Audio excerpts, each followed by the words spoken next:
What happened there, failure, McInnes? You're like me, but I don't know why failure. you do it so quick. When that you know doesn't that matter. I have to do... This is my new problem with millennials. Here, watch what I do. I'm going to take the cam. I'll do the intro. I'll tech the whole intro. This is my new problem with millennials. They cannot take criticism, and that means they cannot take in new information.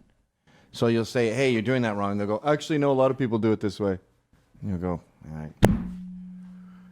I'll go, you were what, like 5 seconds off on the stopping the music, and you go, yeah, well, you pushed it too fast. So You did.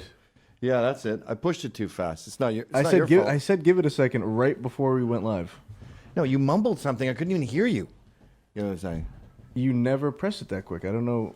I press it that quick all the time. Not true. I press it that quick when it's your music because it sucks. That is true. Oh, okay. And I press it when it's our theme song that everyone's heard a million times and it's not relevant to the show. But this is the thing. I had a buddy a long time ago, Derek Beckles, and we were talking about Bob Geldof from the Boomtown Rats. You know, I was saying why does he have so much money? The Boomtown Rats really just had that as their one hit, and that I heard from Sting, a big hit like Every Breath You Take, lands you about $700K a year. So he's making he seems like he's doing better than that though, and my buddy goes, oh, it's because he's a Sir. You know, like Sir Elton John, Sir Paul McCartney, all the Sirs, they get money from the monarchy. I thought, that doesn't sound right. But let's look it up. I'm curious. So we look it up, and it turns out that Bob Geldof got involved in sort of reality TV and new media way back in the 80s, early 90s.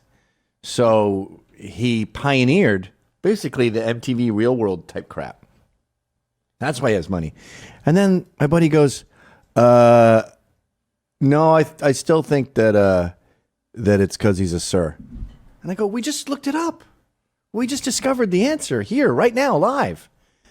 And I realized that's why you can't get smarter. Because you're not a sponge, you're a stone.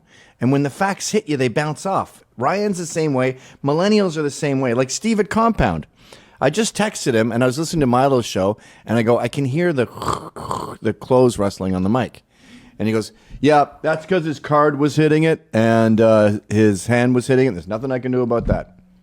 Ergo, I have nothing to learn from this situation. There's nowhere to grow. Nowhere to go but down.